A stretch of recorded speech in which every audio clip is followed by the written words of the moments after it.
Good morning, friends. How's everybody doing today? On my way to do two weddings today in Pennsylvania with the help of HaKadosh Baruch Hu, Bezras Hashem Yisborach. And just wanted to say hello to everybody. A few things to talk about today. Maybe I'll make several videos. I got a message in response to one of my it wasn't one of my own videos. It was a comment that I had made on another video, so I don't think the person's going to see this. But they said that, in their mind, the worship of the gedolim, of the great rabbis, is idolatry. And these gedolim didn't see the Holocaust coming. And look, I mean, it's heretical to repeat these things, but I'm saying it in order to argue against them. And look at how, if they would have supported, what they call the State of Israel and the Zionist movement, they could have saved all these people from the Holocaust, etc., etc. Why? Not only I disagree with this Joe Kolakowski, but the real people who had what to say about it had strong arguments against it. I want to turn to what one of my good friends, even though I might disagree with him on certain issues he talks about, but a good friend of mine, Rabbi Asher Meza, made a video a few weeks ago where he discussed this issue of Zionism, and he asked the following question, because he is well established himself as saying that he only believes halacha to be binding and not agadata. Halacha is Jewish law, and agadata is, for lack of a better term, Jewish lore, L-O-R-E. We could say in the Jungian terminology, halacha is the logos, and although it's not exactly the logos, but certainly agadata is the mythos. Again, so from our perspective, from the real mainstream Jewish perspective, myth is not a negative term. It's an informant of truth, just like logical truth is. It's just a different form of an informant of truth. But Rabbi Meza, he generally will take the view of certain Rishonim to say, we can totally ignore anything in the Talmud that is not law. Which again, I reject that view. I see these teachings as being, like I said, informants of truth, but still they have to be taken in the proper context. But in any event, the argument that's generally made, based on half a mile, continue onto Brook Road. Based on something that a certain great, not only Hasidic Rebbe, but Rosh Hashiva and Rav and Poisik and Gadol said, who, by the way, was anti-Zionist, so it's kind of intellectually dishonest to use him for this purpose, and essentially they're just taking his words out of context. But basically saying that there's a certain passage in the Talmud that is used to teach anti-Zionism, is the 3 oaths. Continue for 7 miles. And the 3 oaths, which are based, they're a homiletical interpretation of several passages in the biblical book of Song of Songs, or Song of Solomon, Shir Welcome to HaShirim. Pennsylvania. But these oaths, is this a halachic, is this a legal statement, or is it an agadic? Is it a statement of lore?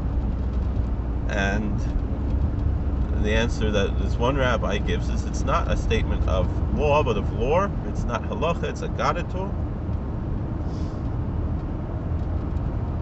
And so you can extrapolate from that especially someone like Rabbi Meza, for example, would say that it's not binding because it's not presented in a legal fashion. However, his answer to this, Rabbi Meza, who often says he doesn't follow. And again, I'm not saying this because he's any authority. He isn't. He's a friend of mine, but and he's not like a posek, a rav, a talmid chacham. He has a title rabbi, just as much as a lot of he's an Orthodox Jew. But I'll also quote Reform and conservative rabbis by that honorific, just to show respect to them. I don't, especially in English, I don't have any problem using the word rabbi to refer to clergy of other movements. And I believe it's proper to show people respect.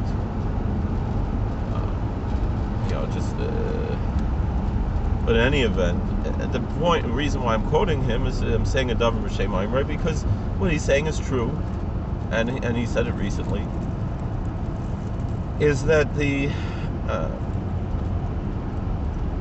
that Agadic material, Jewish lore, Talmudic lore, is valuable when, interesting how all the snow is gone here on this side of the river. Very, very little snow is left, whereas we still have a bunch. But the lore that we have is valuable when it's upholding a Torah ideal.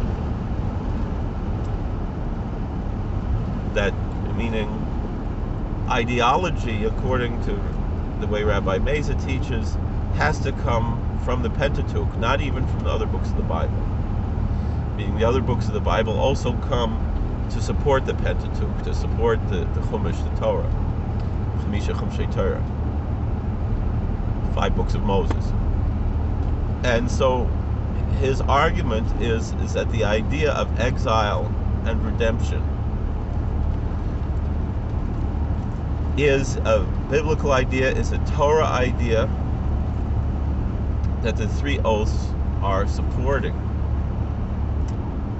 And we find, certainly in the Torah, that there's the one passage that a lot of the Zionists like to use is the story of the spies, but they leave out the end of the story. Whereas once God decreed the exile of 40 years, there was a group of people, they called them Alpilim,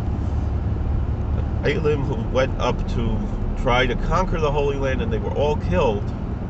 And Moses said, "V'hilo sitzlach," it will not succeed. That's in the book of Numbers.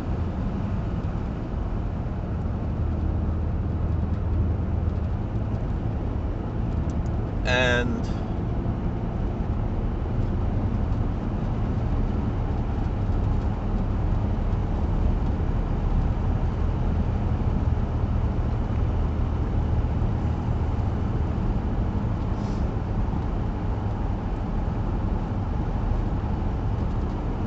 essentially, that's what we find ourselves here.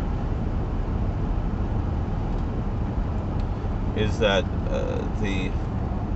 these teachings are indeed binding. Now, here's an interesting thing. So Satmar Rebbe, he's quoted in Sefer Moshe and Shal Yisrael as saying the following: he never told people don't go to the Holy Land. He said go independently without the help of the Zionists.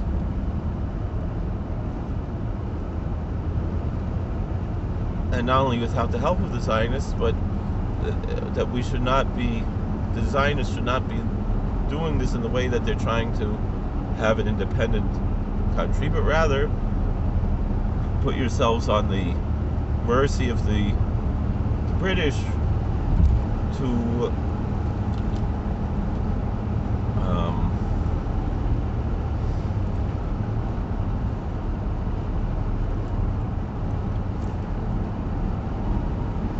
to be brought in as refugees from Europe. Because if you would insist on taking over, etc., it's only going to make more problems. And the argument that the Satmar Rebbe had is that if the Zionists were not pushing to have an independent sovereign state in the Holy Land, but rather if Jews just came as as refugees. All 6 million could have gone to Eretz Israel, to the Holy Land, to the land of Israel. And if that meant that they had to be either British subjects, or if they had to be dhimmis under Islamic rule, or whatever it is, it's better than dying, whether dying as martyrs in the Holocaust or dying as victims of terrorism in Israel, or as soldiers in the many wars that the Israelis have instigated.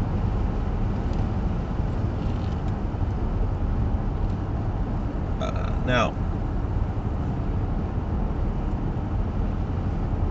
this issue that this person brought up is a secondary issue here.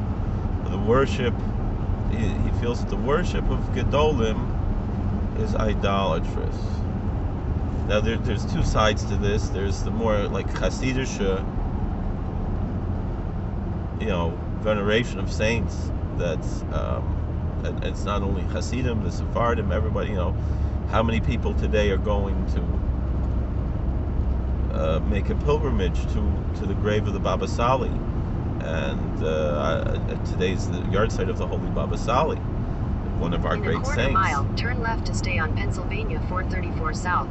And similarly, I have a strong feeling that I would like to go maybe today to New Jersey, to the grave of my Rebbe's father, of the previous Kalver Rebbe, also his yard site today. Take the next left to stay on Pennsylvania 434 South. But it's obvious that that's not what he's talking about. These types of pilgrimages and practices that are very similar to how other faiths have venerations of saints. Continue on Pennsylvania 434 South for 6 miles. And I would argue that those religions got it from us, and it is not idolatrous. But then the next step over is this of listening to religious authorities and taking their teaching seriously.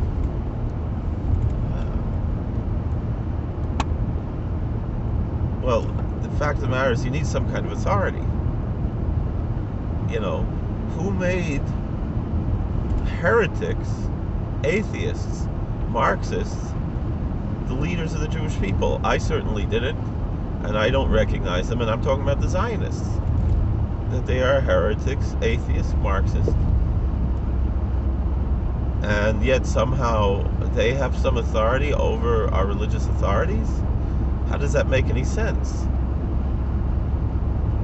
And then just like, in ancient times, the Second Temple, the high priest was appointed by the Roman government, and so you had this political position. So the Zionists did the same thing with certainly the Ashkenazic part of the chief rabbinate. The Sephardic chief rabbinate existed before the Zionists, the Rishon LeZion. But that they picked a Kohen Gadol, and the truth of the matter is Rabbi Kook was probably more worthy of being a Kohen Gadol than the vast majority of the Kohanim Gedolim that served in the Second Temple, but that's not saying much. He would be a better high priest than Caiaphas. That's one of the few that we even probably know some kind of a name of, right?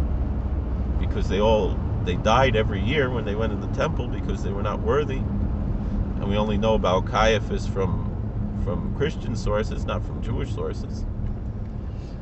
Although there's some claim that there's archaeological evidence that there was such a high priest. Doesn't matter. He was an evil man, and I'd be the first to say it. And the truth is, anybody who would turn over a fellow Jew over to the Romans is in violation of Judaism, to be crucified, no matter what he did. That's not the way we operate. That's not the way we handle things.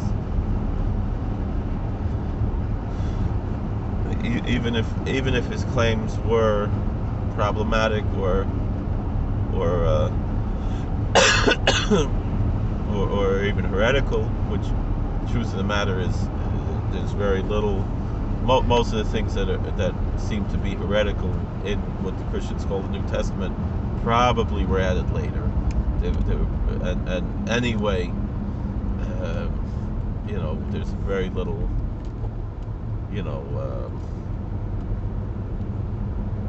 evidence of any authenticity of those texts. But in any event, that this is what but it still has some interest, historical and so forth, interest. But in any event, and I do, have a tremendous respect for not only for my Christian neighbors, but for Christianity, because it has brought so much good to the world, and so I recognize the goodness that's there. But the point that I'm making is, there has to be some authority. And yes, the truth of the matter is we do not have any centralized authority since the disbanding of the Central Sanhedrin. And that word Sanhedrin does not always mean the Central Sanhedrin. That should be noted. But we did have the central authority of the Central Sanhedrin in ancient times. And we have not had any such central authority other than that which was in the Talmud. That's where our, almost in the sense of how lahavdil in the Sikh world, they had a number of gurus, and then I forgot the name of the book. I think the Guru Sahib, I could be wrong, is the book, the holy book of the Sikhs, as their living guru. So in a certain sense, inasmuch that we lost the authority of the Sanhedrin, the universal authority of the Central Sanhedrin, we nonetheless have the universal authority of the halachic rulings that had been made by those Sanhedrins. We have no right, since we don't have any court greater b'chochma v'minyan in number or in wisdom than any of those. We are essentially, quote unquote, stuck with that until a new, universally recognized and truly authoritative Sanhedrin convenes. There have been courts that call themselves Sanhedrin, but again, it's not the centralized Sanhedrin.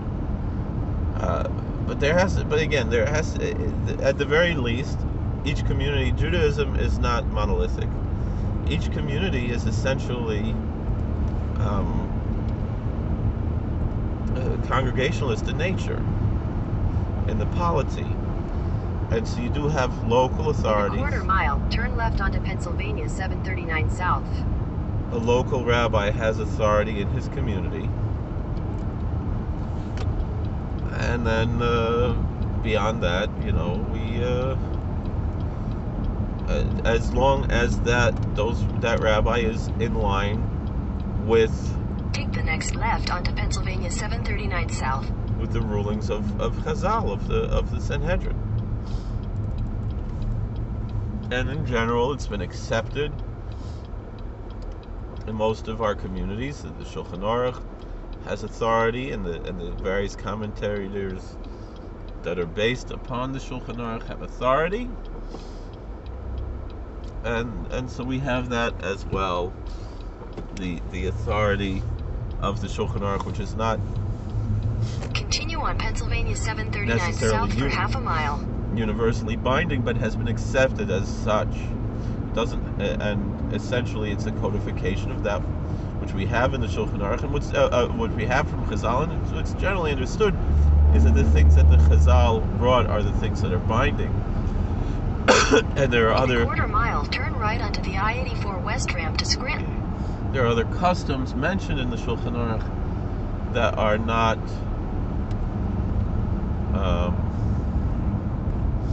that are not binding. So a big example, I would say, would be one that's a custom that the Hasidim follow, to put on a gartel Turn to right daven, onto the I-84 West ramp. to have a prayer belt, which is from Chazal, but the understanding is that it's not actually. In a quarter mile, merge onto I-84. It's girding without being binding, right? So, in any event, it is a good thing to do, yes, etc. But it's not something everybody must do. You know, you're not a bad Jew if you pray without a gartel. You know. Continue on I-84 for 3 miles. So anyway, the point that I'm making though is that there has to be some authority. So I would not forgive the people who decide to accept the authority of the Israeli Rabbanut. That's their prerogative. That's their community's prerogative, but they're not binding on everybody. And the truth of the matter is that, you know, the modern Orthodox religious science community essentially have their own gedolim. They have their, you know, and there's respect.